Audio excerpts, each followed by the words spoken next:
Good morning बच्चों, फिर से स्वागत है आपका ऑनलाइन क्लासेस में। देखिए, हमने विषाणु जनित और जीवाणु जनित रोगों की बात जो है वो कंप्लीट कर ली। आज जो है हम आगे प्रोटोजोआ जनित रोगों की शुरुआत करेंगे। किसके द्वारा होने वाले रोगों की?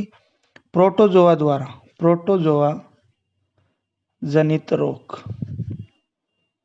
अर्थात प्रोटोजोआ जो हैं उनसे होने वाले रोगों की बात करेंगे। प्रोटोजोआ को अगर बात करें तो प्रोटिस्टा संघ के अंदर रखा गया। आपको इसकी सामान्य जानकारी बता देता हूँ। प्रोटिस्टा संघ के अंदर इसको रखा गया है। इसकी 4 श्रेणियां बनाई गई हैं। कौन कौन सी? ये परजीवी होते हैं, पहली बात तो परभक्षी भी होते हैं। और इनकी 4, एक तो अमीबीय प्रोटोजोआ, एक कसाबी प्रोटोजोआ, एक पक्षमावी प्रोटोजोआ और एक होता है स्पोरोजोआ, जो आपने क्लास 11 में पढ़ा था। यहाँ पे हम बात करने वाले हैं प्रोटोजोआ जनित रोगों की, अर्थात प्रोटोजोआ से होने वाले रोगों को क्या कहा जाता है? प्रोटोजोआ जनित रोग कहा जाता है। ठीक है, प्रोटोजोआ से होने वाले रोग,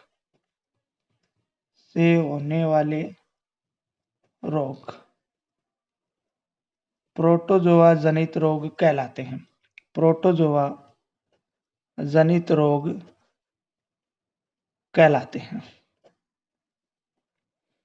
ठीक है, प्रोटोजोआ जनित की इसके अलावा और बात करते हैं तो प्रोटोजोआ जनित रोग में हम 7 पढ़ेंगे। आपके इस चैप्टर में कितने रोग पढ़ेंगे? 7 रोगों की हम लोग बात करेंगे कि 7 रोग जो है वो कौन कौन से हैं। सबसे पहले मैं 7 रोगों के नाम लिख देता हूं। 7 रोगों की बात हम लोग इस चैप्टर के अंदर करने वाले हैं। देखिए कौन कौन से हैं। 1 नंबर जो है वो आज हम पढ़ेंगे अमीबता, या इसको बोला जाता है एमीबिएसिस।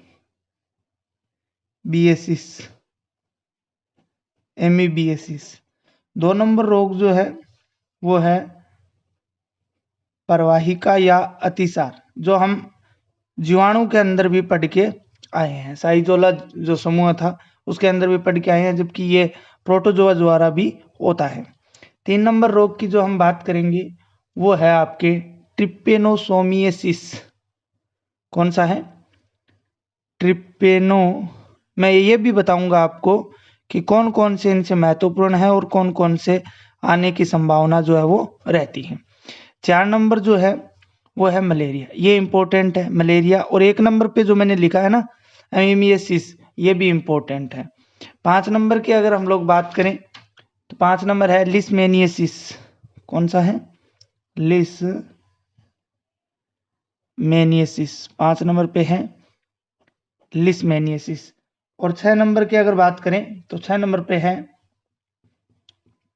ट्राइकोमोनियसिस।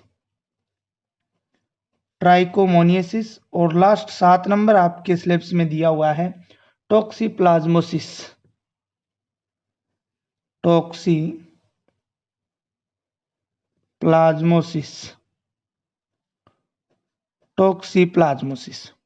प्यारे बच्चों, इस प्रकार से हम 7 रोगों की बात करेंगे जो प्रोटोजोआ द्वारा होते हैं। किसके द्वारा होते हैं? प्रोटोजोआ द्वारा होते हैं। इनमें सबसे पहले हम 1 नंबर की बात करेंगे, उसके बाद में 2 नंबर और उसके बाद में लगातार हम इसमें बात करेंगे। यहाँ पे 1 नंबर पे जो आपके दे रखा है, जो इंपॉर्टेंट भी है, ध्यान रखना, अमीबता। कौन सा है? अमीबता। दूसरा नाम ऊपर आपके सामने लिखा हुआ ही है, क्या है? एमीबिएसिस। कौन सा है? एमीबिएसिस। तो वो भी आपको ध्यान में रखना है। देखिए एमीबिएसिस रोग जो है वो होता क्या है? इस रोग को एक और नाम दिया जाता है अमीबी पेचिस। इसे क्या बोलते हैं? इसे अमीबी पेचिस भी कहा जाता है। क्या कहा जाता है? अमीबी पेचिस जो है वो भी इस रोग को कहा जाता है। इसे अमीबी पेचिस भी कहा जाता है। ठीक है, इसके अलावा अगर बात करें तो ये रोग जो है वो प्रोटोजोआ की हम बात करें कि कौन सा प्रोटोजोआ द्वारा होता है, तो उस प्रोटोजोआ का नाम है एंट अमीबा हिस्टोलाइटिका। कौन सा प्रोटोजोआ है? एंट अमीबा हिस्टोलाइटिका द्वारा ये होता है। यह रोग एंट अमीबा ये आपको याद रखना है। Entamoeba histolytica, Entamoeba histolytica protozoa द्वारा होता है, प्रोटोजोआ द्वारा होता है। ठीक है, तो यहाँ पे महत्वपूर्ण यही है कि ये रोग किस प्रोटोजोआ द्वारा होता है, तो एंटमीबा हिस्टोलिटिका द्वारा होता है, ये हिस्टोलाइटिका द्वारा होता है। बात करते हैं इस रोग के लक्षणों की, कि इस रोग के लक्षण जो हैं वो क्या होते हैं।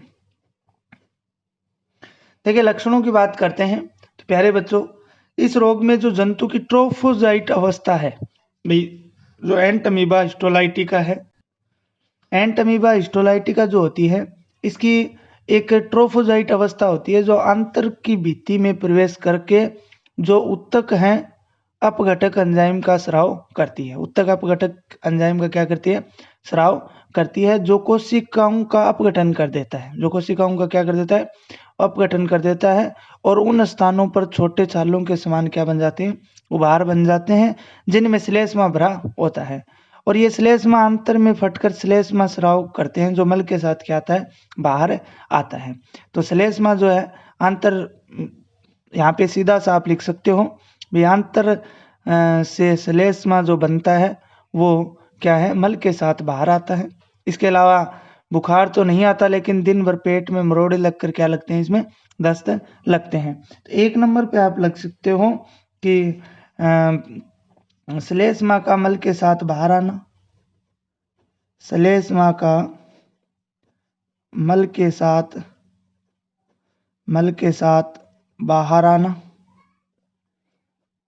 आना, दूसरा पेट में क्या है, पेट में मरोड़े होकर दस्त लगना। ठीक है, 3 नंबर अगर हम लोग बात करें कि 3 नंबर क्या होगा, तो दस्त में आंव के साथ रक्त भी निकलता है, दस्त में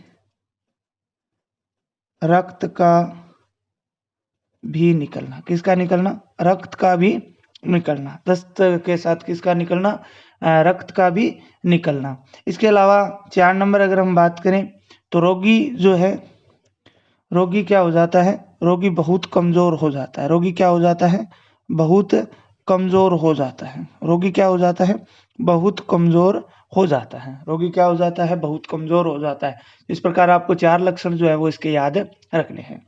इसके बाद अगर हम बात करें इसके प्रसार की, कि इसका प्रसार किस प्रकार से होता है, इस रोग का जो प्रसार है वो किस प्रकार से होता है, तो प्यारे बच्चों, मक्खियों, वायु एवं जल द्वारा इसका प्रसार होता है। किस किस के द्वारा, मक्खियों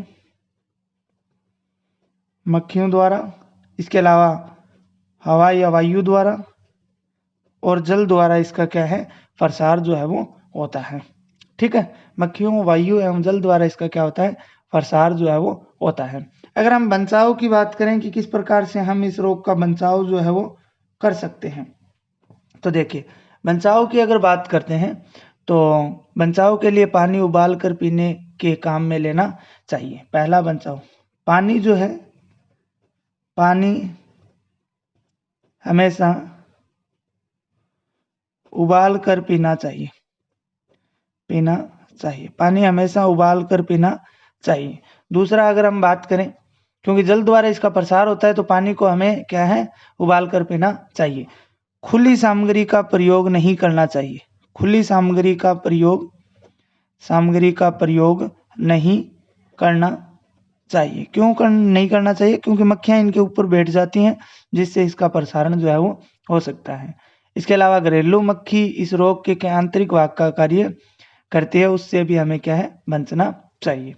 इसके अलावा 3 नंबर, अगर इसके लिए औषधियों का प्रयोग किया जाता है, वो कौन कौन सी औषधियाँ, एक तो एमेटिन, एक फ्यूसेजिलिन, और एक है मेट्रिनिडीजोल। तो ये औषधियों का प्रयोग हमें करना चाहिए। तो लिख सकते हो,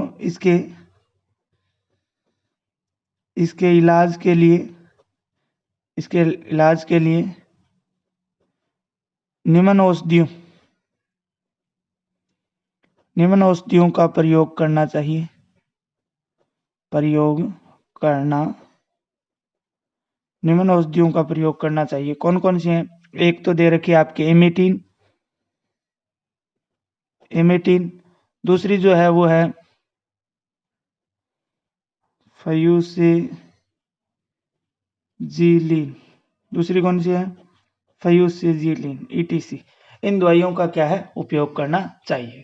तो प्यारे बच्चों, इस प्रकार से आज हमारा प्रोटोजोआ जनित रोग जो है वो हमने शुरुआत की है, जिसमें हमने रोग नंबर 1 की बात कर ली है। कौन सा? अमीबता या अमीबियसिस की बात जो है वो कर ली है। कल वाली वीडियो में हम प्रवाहिका या अतिसार और तीसरा जो रोग होगा ट्रिपेनोसोमियासिस, उसकी बात जो है वो करेंगे। आज के लिए इतना ही, धन्यवाद।